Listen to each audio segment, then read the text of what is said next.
Hello, family. Welcome to EEBC's YouTube channel. In this series, we are studying the first epistle of Paul to his true son of the faith, Timothy. In this study, we get an accurate depiction of what a true shepherd looks like.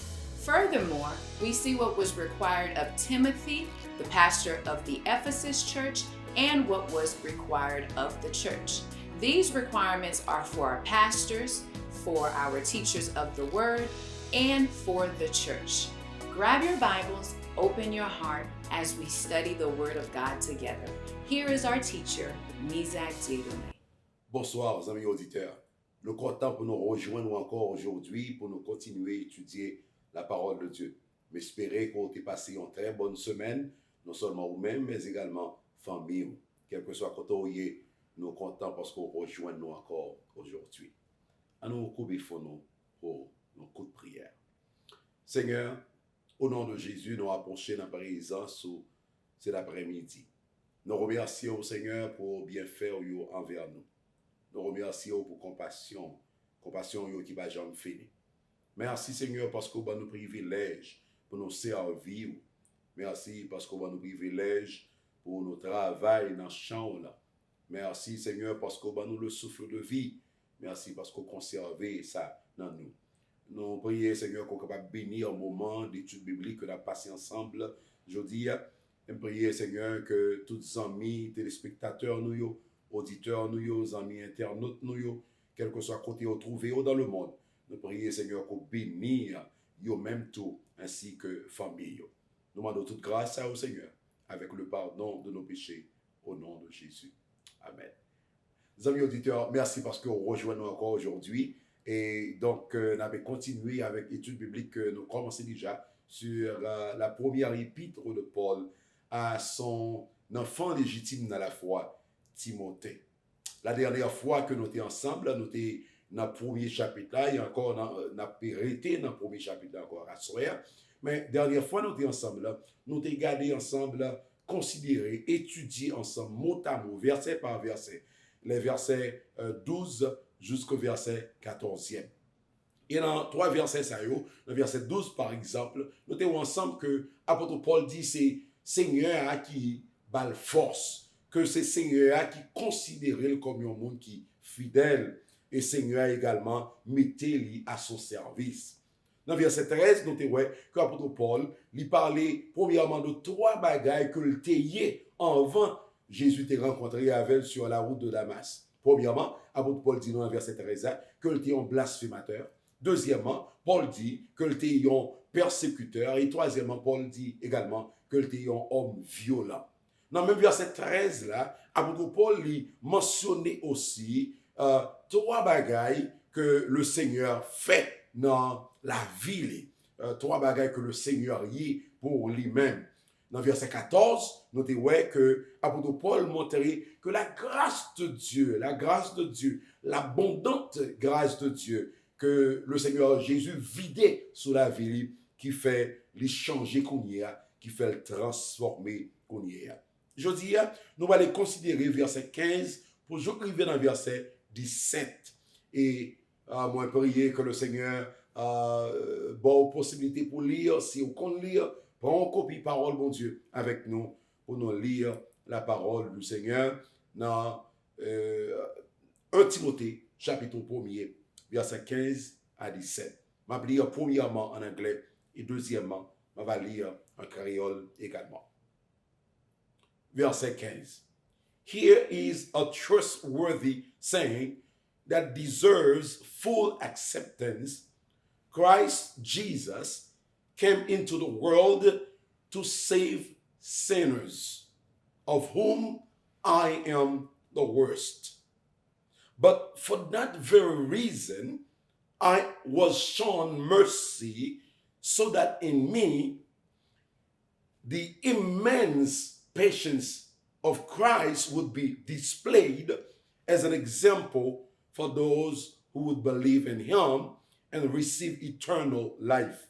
Verse 17 says this: Now to the King eternal, immortal, and visible, the only God, be honor and glory forever and ever. Amen. Bon, lire pour nous en créole également. Ça, c'est une parole qui est vraie. Parole, tout le monde doit croire. Jésus est venu sur la terre pour délivrer les gens qui ont fait péché. Moi-même, moi, puis mal passé yo tout. Mais c'est peut-être ça, bon Dieu te gen pitié pour moi.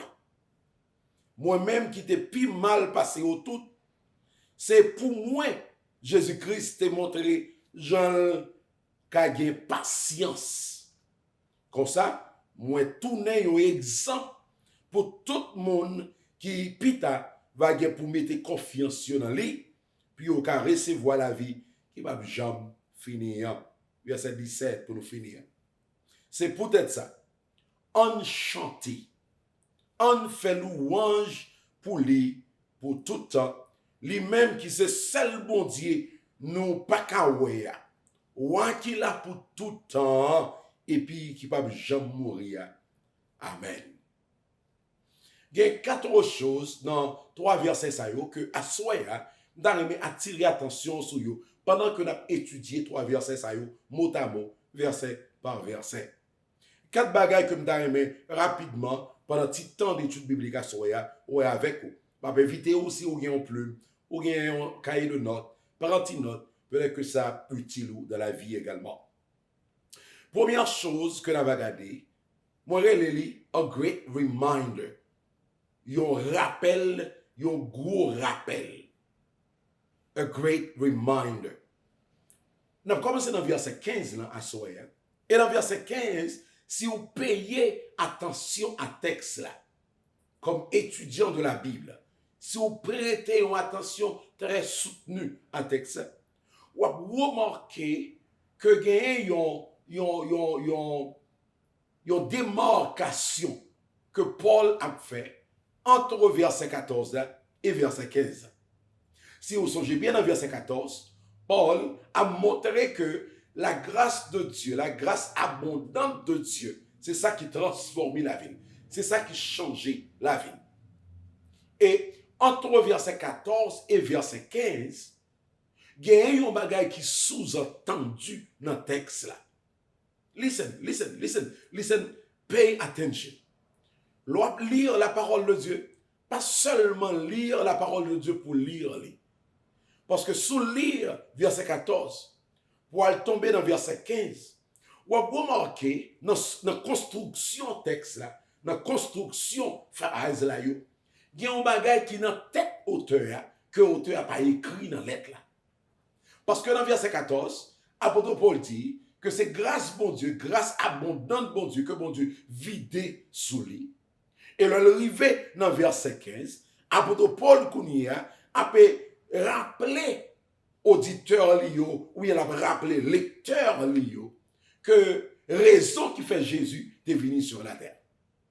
Comme ça, entre déclaration que nous jouons dans verset 14 et déclaration que nous jouons dans verset 15, il y a un bagage qui est dans la tête apôtre Paul, que apôtre Paul n'a pas écrit. Certainement, apôtre Paul attend que lecteur Lio, ça veut dire monde qui lire lettre que vous voyez dans l'église d'Éphèse, il attend que moun sa yo comprendre ça dans la tête qui entre verset 14 et verset 15. Bon, mais donc comprendre ça entre verset 14 et verset 15 qui dans la tête apôtre Paul, que apôtre Paul pas écrit.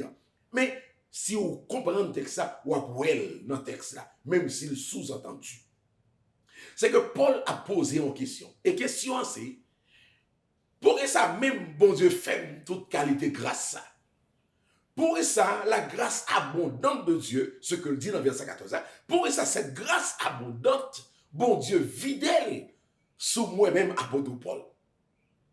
Il y a une question qui dans la tête d'apôtre Paul, il n'est pas écrit dans le texte, mais si vous sont lecteurs, qui assidu, qui prend temps pour comprendre la parole de Dieu, ou après, que vous question dans la tête. Parce que l'arrivée dans le verset 15, libéral ban nous raison qui fait bon Dieu vider grâce. Grâce abondante, mais sous lui comme ça. Comme ça, entre verset 14 et verset 15, il y a une question dans la tête d'apôtre là, et je me pose une question pour vous. Pour que ça même, que bon Dieu vide qualité grâce abondante ça sous apôtre Paul. Verset 15, gardez-la avec moi rapidement. dans le verset 15, apôtre Paul lui rappelait lecteur Lio, mission que Jésus te venu accomplir sur la terre. Jésus te gagné une mission. Et apôtre Paul a rappelé dans le verset 15 la mission de Jésus. Le apôtre Paul dit que ça c'est une parole qui véridique. This is a saying that is trustworthy, anglais a dit. Son parole que ou ka fait confiance. Son parole qu'on a mettre toute confiance dans lui. Et qui parole ça y est, c'est que Jésus est venu sur la terre pour sauver les pécheurs. Christ came to save the sinners.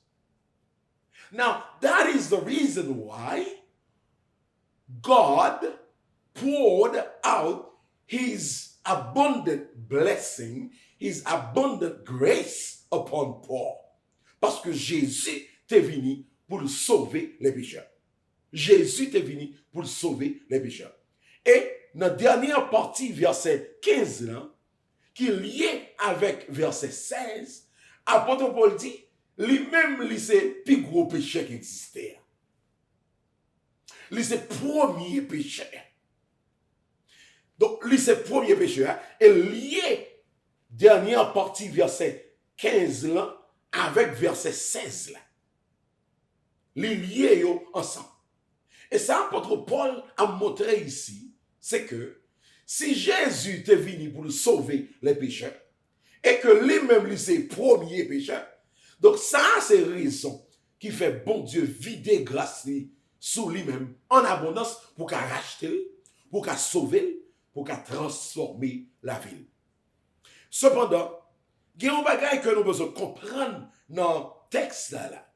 L'apôtre Paul dit que he is the worst of the sinners. He is the worst of them. C'est le plus gros pécheur. C'est le premier pécheur. Si on lit seulement comme ça, on a bien l'idée comme si l'apôtre Paul, dans l'heure avait écrit lettre ça, c'est comme si l'apôtre Paul t'a considéré tête toujours comme un pécheur. Et si Paul t'a considéré tête comme un pécheur, eh bien Paul t'a fait une erreur. Parce que la Bible enseigne nous que, et c'est Paul encore qui dit nous ça, dans 2 Corinthiens 7, 5 verset 17, si quelqu'un est un Christ, il est une nouvelle créature, les choses anciennes sont passées, et voici, toutes choses sont devenues nouvelles. Qui toutes choses qui sont devenues nouvelles? Ça veut dire, le monde accepter Jésus comme sauveur personnel, ou mettre confiance en Jésus, ou repentir de péché, ou demander bon Dieu pardon, bon Dieu promet que la pardonné péché, et la purifier. Et apôtre Paul dit, depuis bon Dieu fait ça, ancien monde n'a pas là encore, et c'est un nouveau monde qui l'a connu. Ancien monde, c'est ancien monde qui t'a fait pécher toute la journée. Nouveau monde, c'est le monde qui met confiance dans Jésus, et qui transforme, et qui purifie. Donc, Paul Pataka dit nous, dans le écrit là, que était toujours plus grand pécheur qui existait. Parce que Paul te connaît la ville, te transformée déjà. Paul te clair sur ça, que la ville te changée déjà. Et si Paul pas dit nous que c'est plus gros péché dans la écrit là, dans le temps la écrit là, Paul pas lui dit, il était toujours plus gros péché. Qui ça Paul veut dire exactement? Mot ça, dans la Bible française, qui c'est le plus grand pécheur, le premier des pécheurs, mot premier ça, dans l'anglais, on traduit par worse. Quelques versions anglaises également traduisent par first. Et quelques autres versions encore, on traduit par the chief sinner. The first sinner. Il y a quelques autres versions encore qui traduisent par most sinner. Ça veut dire c'est premier. Mot ça, c'est en grec, mot ça c'est protos. Mot protos là, c'est là-dedans nous joignons également le mot que nous relais en anglais prototype ou bien en français que nous relais prototype. En créole, tout simplement, nous relais modèle. Mot grec là, que vous traduit par premier des pécheurs, mot grec là c'est protos. Mot protos, ça veut dire prototype. C'est là-dedans nous jouons le mot prototype. Ou bien en anglais, il y aurait les prototype. Qui ça un prototype? Qui ça un prototype? Un prototype, c'est un modèle. C'est un modèle qu'on utilise à partir de lui pour faire l'autre produit. Par exemple, le couturière là, en Haïti, il y a un modèle. Le film fait modèle là, ces modèles là, il mettait chita sous toile là, et puis il traçait toile là à partir de modèle là. Comme ça, il n'a pas besoin tout le temps à prendre mesure encore, parce que le gain gagné, il y a un modèle déjà. Prends ça en pourtant des biens, ça n'a dit là, et comprendre la parole de Dieu, peut-être dans une dimension que vous pas comprendre avant. Donc, mot grec là, c'est potos. Il veut dire, il y a un prototype. Prototype veut dire modèle tout simplement. Comme ça, le Paul dit, lui c'est le premier des pécheurs. Mais ça, Paul veut dire. Attendez bien ça m'a dit là. Paul veut dire de préférence que bon Dieu prend comme un modèle parmi tous les pécheurs. Et l'on considère qui moun Paul teye, nous te ouais ça semaine dernière, Paul était un blasphémateur, c'est ça le teye vrai. Paul était un persécuteur, c'est ça le teye vrai. Paul était un homme violent, c'est ça le teye vrai. Et moi-même, j'ai ajouté que Paul était un tueur, c'est un meurtrier que Paul était, parce que Paul est responsable de la mort d'Étienne, par exemple. Et monsieur, c'est pas seul Étienne que Paul te baille l'autre pour te tuer. Il y a l'autre monde encore, un pile l'autre monde de la Bible que vous pas cité non yo. Mais dans temps Paul, qui t'a persécuté l'église, t'a persécuté les chrétiens, que Paul, avec Mobli, a été fait tuer également.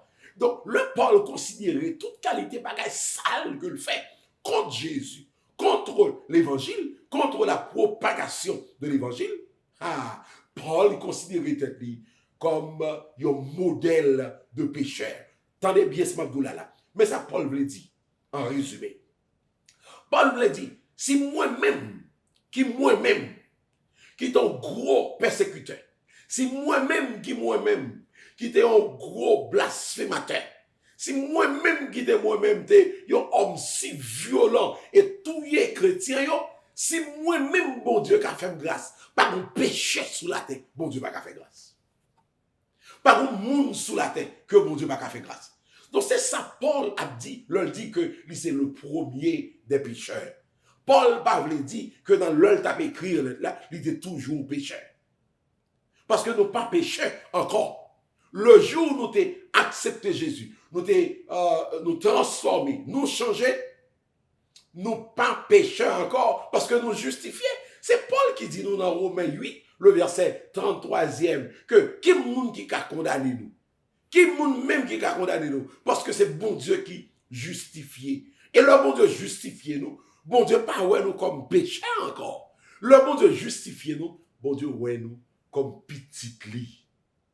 Donc, dans le moment Paul a écrit là, Paul pas voulu dire il était premier des pécheurs, mais Paul te voulait montrer de préférence que si bon Dieu a changé, si mon Dieu a fait la grâce, si mon Dieu a transformé la ville, pas de monde sur la terre qui n'a pas jouer une grâce dans mes bon Dieu.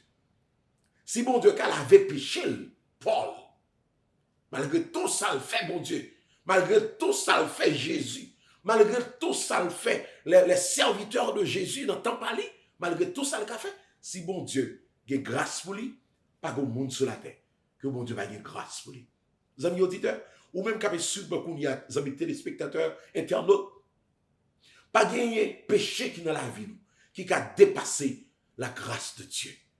Par aucune situation que nous avons tombé là-dedans, qui dépasse, qui est capable de dépasser la grâce de Dieu. Quel que soit l'état du monde, grâce bon Dieu, lui suffit pour nous.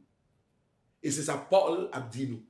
Si bon Dieu fait la grâce, si grâce bon Dieu suffit pour lui, transformer la vie, changer la vie, par un pécheur sur la terre qui n'a pas bénéficier de la grâce de Dieu. On nous voit troisième bagage rapidement dans verset 16b. Troisième, c'est the matchless grace of Jesus. La grâce sans mesure de Jésus. La grâce de Jésus, son grâce que nous ne sommes pas capables de mesurer. Son grâce qui sans hauteur. Son grâce qui sans largeur. Son grâce qui sans profondeur. Son grâce que nous ne pouvons jamais comprendre. La grâce de Jésus. Et nous jouons ça dans verset 16b. Et Paul reconnaît qu'un blasphémateur t'a cool, un persécuteur t'a cool, un homme violent t'a cool, un meurtrier t'a cool. Seul ça, seule grâce qui t'est capable de sauver, c'est une grâce qui sans mesure. Une grâce qui sans mesure. Et c'est exactement cette qualité de grâce que Jésus déversait sur Paul. Oh non. C'est pas sur Paul seulement que Jésus déversait cette grâce. Cette grâce sans mesure. Moi-même également, Jésus déversait sur la vie, moi, cette grâce sans mesure. Et peut-être, cette même grâce, si vous acceptez Jésus comme sauveur personnel ou déjà, c'est cette même grâce sans mesure, cette grâce abondante, apôtre Paul dit dans verset 14, cette grâce abondante que Jésus lui déversait sous vous-même également, sous moi-même et sous Paul également. Mais au verset 16e, Paul ajoutait un autre adjectif qui est capable d'écrire la grâce de Dieu. Le dit dans verset 16, verset 16b, apôtre Paul dit que Jésus lui montrait qui qualité patience que le cap prend avec. Patience. La grâce de Dieu est patiente. La grâce de Dieu pas seulement abondante, selon verset 14, mais la grâce de Dieu lui patiente également. Bon Dieu prend patience avec moi. Avant pour me venir voir lumière, bon Dieu, te prend pile patience avec moi. Avant ou même tout te vient converti, bon Dieu te prend pile patience avec moi. Et Paul reconnaît qu'elle prend pile année la persécuter les serviteurs de Jésus, la persécuter chrétiens. Et malgré toute quantité de temps ça le prend pour la persécuter l'église, Paul réalisait, si c'est pas la patience de Jésus, c'est grâce, bon Dieu, pas patiente. Alors, apôtre Paul reconnaît que le pas n'a transformé, il n'a pas changé. Oh, la grâce de Dieu, elle est patiente. La grâce de Dieu est patiente. On chante que nous aimons chanter à l'église, dans l'église évangélique, nous avons un hymne. Et hymne, ça, il est écrit par révérend Aldor, qui était un Norvégien, mais qui était venu traverser, vivre ici, aux États-Unis d'Amérique, dans le 19e siècle et 20e siècle. Chant, il dit, Wonderful grace of Jesus, greater than all my sin. How shall my tongue describe it? Where shall its praise begin? Taking away my burden, setting my spirit free. Oh, the wonderful grace of Jesus reaches me. Oh, grâce merveilleuse, la grâce de Jésus. Si c'est pas pour la grâce de Jésus, je ne vais pas parler avant à soi. Et sûr, si c'est pas pour la grâce de Jésus, on va vivre encore. Ou peut-être nous tapons dans le monde là, nous tapons jouir les plaisirs du monde, nous tapons gagner dans le monde là, dans toute qualité bagaille sale dans le monde. Mais la grâce de Jésus, lui joindre côté nous hier, lui sauver nous, lui transformer, lui nettoyer nous. La grâce de Jésus. Et ça mène dans quatrième chose que je aimé voir avant à soir, on va nous clôturer dans verset 17. Le Paul considérait qui moun l'était. Le Paul considérait qui travail que Jésus accomplit dans sa vie. Le Paul considérait la grâce de Dieu, cette grâce abondante. Le Paul considérait la grâce patiente de Dieu. Paul réalisait qu'il doit répondre à cette grâce. Bon réponse que doit battre. À grâce vis-à-vis de cette grâce que mon Dieu lui jetait dans la vie en abondance et patiemment. Paul réalisait doit une réponse. Et je suis sûr que ou même tout, m'espérons réaliser ou doit répondre face à la grâce de Dieu moi-même tout, moi dois répondre face à la grâce de Dieu. Maintenant, on regarde rapidement qui réponse que Paul baille à la grâce de Dieu. Verset 17. Regardez verset ça avec rapidement. Paul dit, now to the King eternal, immortal, invisible, the only God, be honor and glory forever and ever. Amen. À l'éternel, ça qui sauve nous. Ce roi éternel. Paul relève, mon Dieu, le roi éternel. Et comme si ça n'a pas suffi, parce que de pour dire mon éternel, il montrait que mon immortel. Mais non. Paul a ajouté immortel là-dedans. Au roi éternel, immortel. Et Paul a ajouté un troisième adjectif. Paul relève l'éternel, le roi invisible.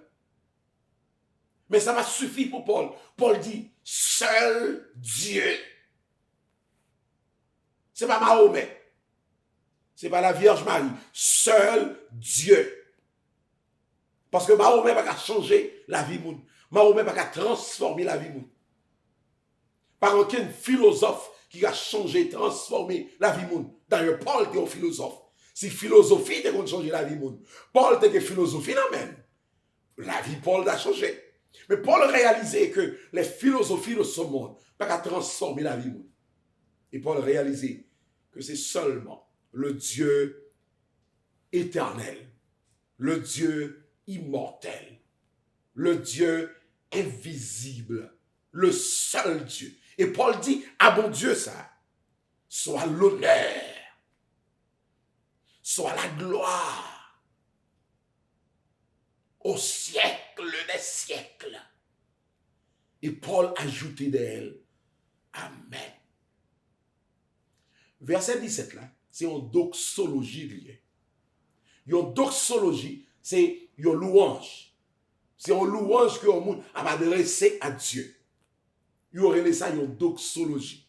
L'on ouvre le champ d'espérance, premier bagage où je dans champ d'espérance là, que nous gagnons, que nous chantons hymnes dans l'église, dans la congrégation, c'est une doxologie liée. Et nous chantons très souvent, gloire à Dieu, notre Créateur, gloire à Christ, notre Rédempteur, gloire à l'Esprit, notre Consolateur, louange et gloire au Dieu, etc. C'est une doxologie, c'est une louange, c'est une adoration que l'on a bail à l'Éternel. Et le Paul réalisait la grâce de Dieu dans sa vie. Paul réalisait que cette grâce merveilleuse de Jésus méritait une louange sans pareil. Et si Paul créait une doxologie pour le bail bon de gloire, pour sa grâce merveilleuse en sa faveur. C'est une doxologie que moi avant, nous t'adoué soulève nous également. Nous considérer la grâce de Dieu dans notre vie. Nous considérer ça bon Dieu y est dans la vie. Nous considérer qui j'en transformé la vie. Nous considérer qui j'en changé la vie nous. Même chant que nous partagé un stanza avec tout à l'heure pour lui coupler avant. Refrain dit, deeper than wonderful the matchless grace of Jesus. Deeper than the mighty rolling sea. Wonderful grace, all sufficient to me, for even me. Higher than the mountain. La grâce de Dieu, les plus haut, les monter plus haut par ces montagnes. Sparkling like a fountain. All sufficient grace for even me. Broader than the scope of my transgression. Greater far than all my sin and shame. Oh, magnify the precious name of Jesus. Oh, praise his name. Oh, magnify with me the precious name of Jesus. Praise his name.